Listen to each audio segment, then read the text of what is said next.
transformarmos a nossa fé num obstáculo e não numa ponte que nos leva a Deus.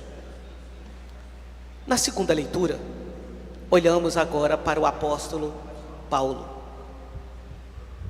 Paulo, esse homem tão importante que alguns vão dizer que é quase o fundador do cristianismo, que se de fato do Antigo Testamento, do Novo Testamento, se nós tirarmos os escritos de Paulo, ou os escritos influenciados ou atribuídos a Paulo, pouca coisa ficará.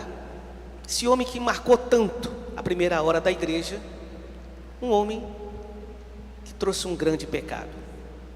Ele mesmo dirá na segunda leitura, ele diz: como foi outrora a minha conduta no judaísmo, com que excessos perseguia e devastava a igreja de Deus, e como progredia no judaísmo, mais do que muitos judeus de minha idade, mostrando-me extremamente zeloso das tradições paternas. Excessos paulinos que levaram ao martírio de Estevão. Paulo foi cúmplice do assassinato do primeiro mártir da igreja. Cuidado com os excessos, minha gente. Todo excesso fala de uma falta. E cuidado com os excessos dessas piedades excessivas, como esse farisaísmo legalista de Paulo. O poeta já diz: Deus me proteja de mim e da maldade de gente boa, ou da bondade de gente ruim. Quantas vezes se faz tanta maldade em nome de Deus, como Paulo, achando, nesse momento, cego por esse fanatismo, por esse legalismo, achando que estavam fazendo a vontade de Deus. Esse era os males, um dos males da época de Paulo. Nós devemos nos perguntar: e quais são os males da nossa época, que podem nos levar a um desvio da fé, como Paulo viveu nesse primeiro momento? Papa Francisco, naquele bonito documento, talvez seja um dos documentos mais bonitos do Papa Francisco, Gaudete et Exsultate, sobre a santidade no mundo atual, ele fala de dois inimigos sutis da santidade. Aparentemente santo, mas é um desvio da fé. O primeiro inimigo que Francisco fala é o gnosticismo atual. O que é o gnosticismo atual? Uma fé fechada no subjetivismo, onde apenas interessa uma determinada experiência ou uma série de raciocínios e conhecimentos que supostamente confortam e iluminam. Mas em última instância, a pessoa fica enclausurada na imanência da sua própria razão ou dos seus sentimentos. Um Deus criado à sua imagem e conveniência. Quem cai nessa tentação considera que a sua própria visão da realidade é perfeita. Talvez sem se aperceber, essa ideologia autoalimenta-se e torna-se mais cega. Se disfarça de uma espiritualidade desencarnada. E a nossa espiritualidade começa com o mistério da encarnação. A tentação é domesticar o mistério, tanto o mistério de Deus e da sua graça, quanto o mistério da vida dos outros. E nos lembra o Papa Francisco: quando alguém tem resposta para todas as perguntas, demonstra que não está num bom caminho, e é possível que seja um falso profeta. Porque a fé, minha gente, não é visão clara. A fé é penumbra. Caminhamos na penumbra. Caminhamos em busca da luz. Deus supera-nos infinitamente e é sempre uma surpresa. E não somos nós que determinamos as circunstâncias históricas em que o encontramos, já que não depende de nós o tempo, nem o lugar, nem a modalidade do encontro. Quem quer tudo claro e seguro, pretende dominar a transcendência de Deus. Só de uma forma pobre chegamos a compreender a verdade que recebemos do Senhor. Por exemplo, quando nós dizemos que Deus é amor, e é, temos que ter a humildade e reconhecer que a nossa compreensão de amor está aquém daquilo que é o amor de Deus. E como é difícil conseguir expressá-la. Diz Francisco: quero lembrar que na igreja convive legitimamente diferentes maneiras de interpretar diversos aspectos da doutrina e da vida cristã, que na sua variedade ajudam a explicitar melhor o tesouro riquíssimo da palavra. E diz Francisco: há quantos sonham com uma doutrina monolítica defendida sem nuance por todos, isso poderá parecer uma dispersão imperfeita. Vejam, o Papa Francisco nos convida a enxergar muitas vezes na pluralidade a própria ação do Espírito de Deus. Quando, em 2017, celebrando o Pentecostes, os 50 anos da renovação carismática no mundo, disse o Papa Francisco: o mesmo Espírito Santo que nos dá o dom da unidade, nos dá o dom da diversidade, ao mesmo tempo. Uma segunda tentação, um segundo mal que pode viver a espiritualidade do mundo atual, ele chama de um pelagianismo atual. Ele diz: se antes os gnósticos atribuíam a inteligência, alguns, por exemplo, era uma religião dos iluminados, de um grupo que sabia tudo, o risco do pelagianismo é de transformar a religião na religião da vontade, esquecendo que isso não depende daquilo que Deus, esquecia-se que isso não depende daquele que quer, nem daquele que se esforça para alcançá-lo, mas de Deus, que é misericordioso. Eu quero, não vale diante de Deus. O que é que Deus quer de nós? No fundo, quem cai nessa tentação só confia nas suas próprias forças e sente-se superior aos outros por cumprir determinadas normas ou por ser irredutivelmente fiel a um certo estilo católico. É a tentação de querer tomar posse da graça de Deus. Ninguém toma posse da graça de Deus. É a graça de Deus que deve tomar posse de nós. Não somos justificados pelas nossas obras ou pelos nossos esforços, mas pela graça do Senhor que toma a iniciativa. Essa tentação pode ocorrer em posições diferentes da igreja. Por um lado, a obsessão pela lei. Por outro, o fascínio por exibir conquistas sociais e políticas. Por outro lado, a ostentação no cuidado da liturgia, da doutrina e do prestígio da igreja. Por outro lado, a vanglória ligada à gestão de assuntos práticos. A atração por dinâmicas de autoajuda e realização autorreferencial. Diz ainda Francisco: contra o impulso do Espírito, a vida da igreja transforma-se numa peça de museu ou numa propriedade de poucos. Verifica-se isto quanto alguns grupos cristãos dão excessiva importância à observância de certas normas próprias, costumes e estilos, esquecendo que há uma hierarquia na igreja e tem a primazia as virtudes teologais: fé, esperança e caridade. E a caridade ocupa o primeiro lugar por excelência. No centro está a caridade. São Paulo diz que o que conta verdadeiramente é a fé que atua pelo amor. Somos chamados a cuidar solicitamente da caridade. Quem ama o próximo cumpre plenamente a lei. Assim, é no amor que está o pleno cumprimento da lei, e que toda lei se resume neste único preceito: ama o teu próximo como a ti mesmo. Talvez são esses os males dos tempos, mas deveríamos também nos perguntar, como diz o concílio: e quais são os sinais dos tempos?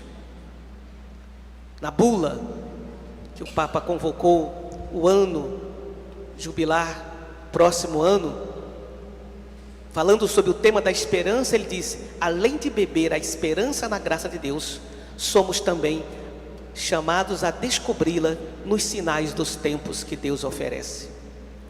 Deus, minha gente, sempre escreve certo. mesmo nas linhas que nós entortamos. Deus sempre escreve certo, mesmo nas linhas que nós entortamos. É preciso entender os sinais de Deus. E o evangelho de hoje é um evangelho belíssimo. Pedro, tu me amas? Apacenta os meus cordeiros, apacenta as minhas ovelhas. Bento XVI, em maio de 2006, fez uma belíssima reflexão, uma catequese sobre essa passagem. E assim disse Bento, falando desse evangelho que acabamos de ouvir: nele revela-se um jogo de palavras, filia e ágape. Filia expressa o amor de amizade, terno, mas não totalizante, enquanto que ágape significa amor sem reservas, total e incondicional. É uma pena que na tradução para o português aparece apenas a palavra amor, mas no original aparece essa distinção, filia e ágape. Portanto, na primeira pergunta, assim pergunta Jesus: Simão, você tem filia, você tem ágape por mim? Ou seja, você me ama com este amor incondicional? Pedro, que tinha consciência do que ele tinha vivido recentemente, a traição, ele vai responder: Senhor, tu sabes que eu sou deveras teu amigo, isto é, amo-te com meu amor humano. Jesus pergunta pelo amor pleno e ele fala pelo amor de amizade. Mas Cristo insiste: Simão, tu amas-me com este amor total que eu quero? E ele responde: Senhor, tu sabes que eu sou deveras teu amigo. Pela terceira vez o Senhor pergunta. E todos nós imaginamos que ele vai perguntar e que dessa vez Pedro vai dizer: sim, Senhor, eu tenho ágape. Não, aí que acontece a diferença. É Jesus que muda a palavra. Simão, você tem filia por mim? E ele diz: sim, Senhor, tu sabes que eu tenho filia. Senhor, tu sabes tudo, tu sabes que eu sou deveras teu amigo. Seria para dizer que Jesus se adaptou a Pedro e não Pedro a Jesus. Jesus desceu até a estatura de Pedro, até a estatura do amor de Pedro, para que um dia Pedro possa subir até a estatura do amor de Jesus. É precisamente essa adaptação, disse Bento, essa adaptação divina que dá esperança ao discípulo que conheceu o sofrimento da infidelidade. Surge daqui a confiança que o torna capaz do seguimento até o fim. Essa é a missão da igreja, minha gente: descer até onde está o outro, para que um dia o outro possa chegar até onde Deus quer. Há uma frase atribuída a Santo Afonso Maria de Ligório que diz: Deus me ama do jeito que eu sou, para que eu venha a ser do jeito que Ele me quer. É a experiência do amor, e essa é a missão da igreja: amar o outro a partir do que o outro é. É aquilo que nós chamaríamos de lei da gradualidade. Pedir o melhor que cada um pode dar naquele momento, para que, quem sabe, num outro momento, ele possa dar um outro melhor. Essa é a nossa missão na igreja. Foi isso que Jesus fez com Pedro. É isso que a igreja precisa fazer com todos os irmãos. Estamos celebrando hoje, na solenidade de São Pedro e São Paulo, o dia do Papa.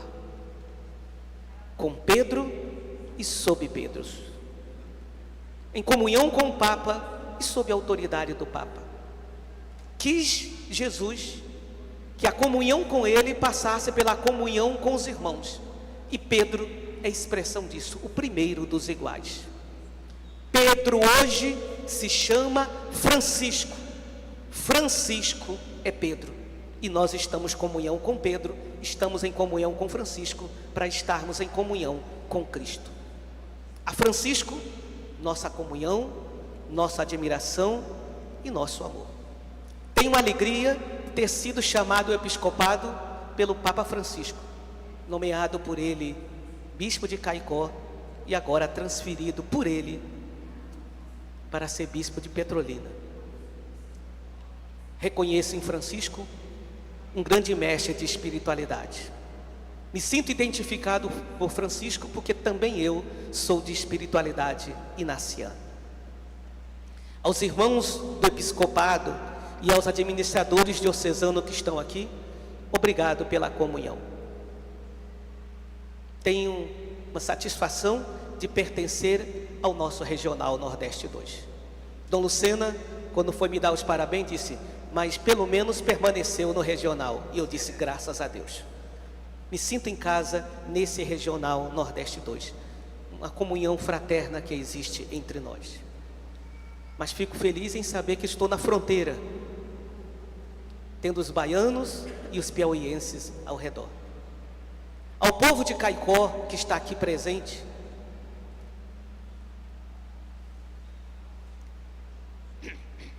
ao povo de Caicó,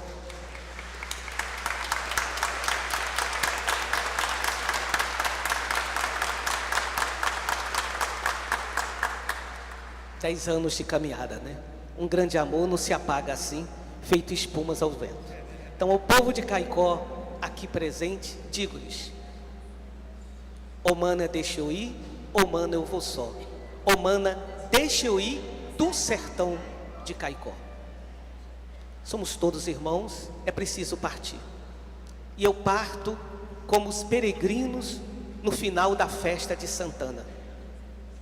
Diz o hino dos peregrinos de Santana: quando chega a despedida, se apertam corações.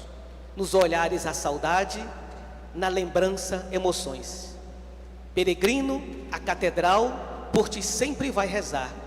A Santana tu prometas, para o ano hei de voltar. Eu prometo que volto no próximo mês para fazer a abertura da festa.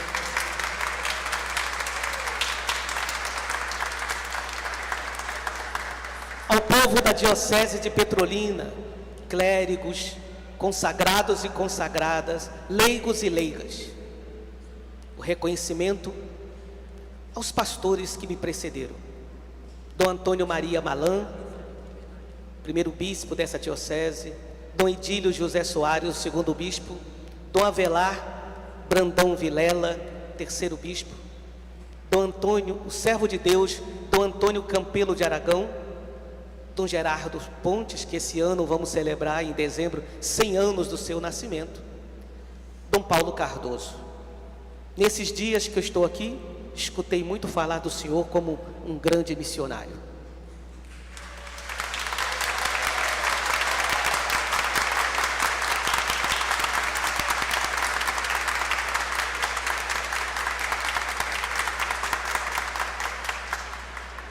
Dom Manuel dos Reis de Farias, que não pôde estar presente porque está com a crise de coluna, tenho por ele um carinho muito grande, porque alguns familiares de Dom Manuel são vizinhos dos meus familiares no Rio de Janeiro e participam da mesma casa. Admirem Dom Manuel a simplicidade e a humildade. Então,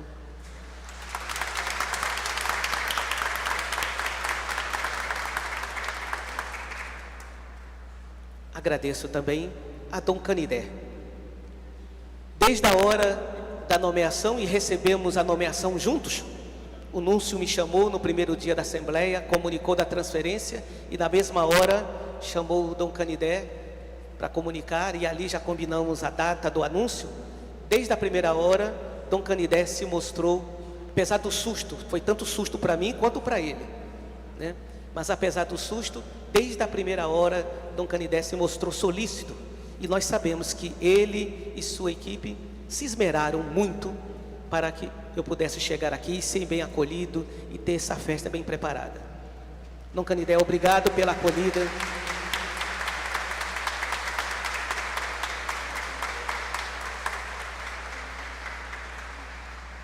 É visível que nós temos estilos diferentes, mas eu não tenho problema com estilo diferente. Eu era muito amigo de Dom Henrique. A gente precisa aprender a conviver na diversidade. Somos irmãos, e aquele que nos une, e aquilo que nos une é maior que tudo. Se sinta em casa na nossa Diocese de Petrolina.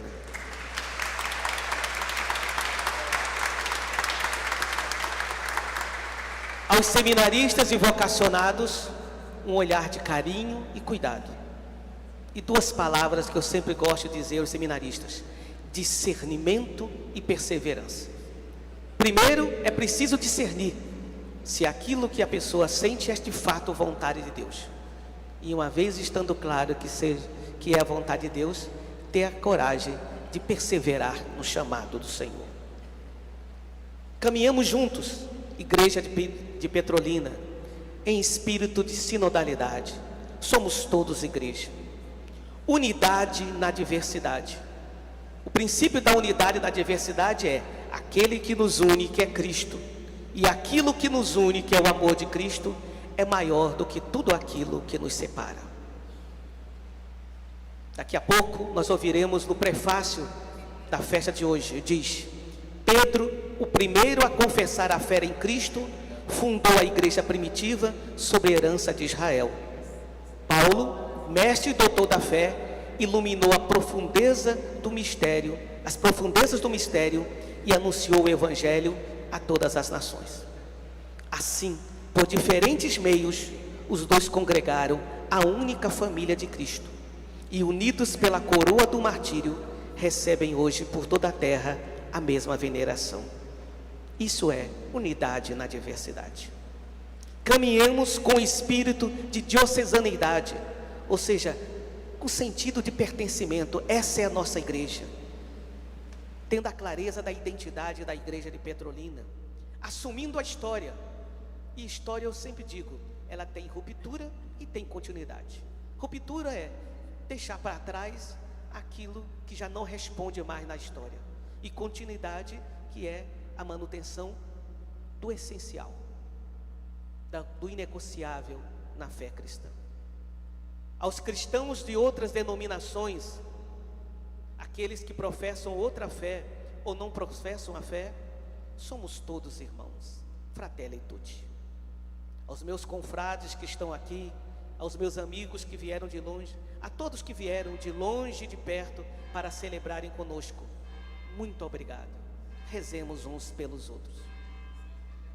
A todos os que sofrem, aos pobres, aos excluídos, que vocês possam me ensinar a ter os olhos no transpassado e a reconhecer nas feições dos transpassados da história o rosto do Cristo Senhor, que nos questiona, que nos interpela. Ao povo da diocese irmã e vizinha de Juazeiro, 2 estados, 2 regionais, 2 dioceses, mas uma só igreja, um só Senhor. O Rio São Francisco, que é o rio da unidade, não nos divide, nos une, e ele deve ser imagem da água viva, que é Cristo. Criamos pontes, derrubemos muros.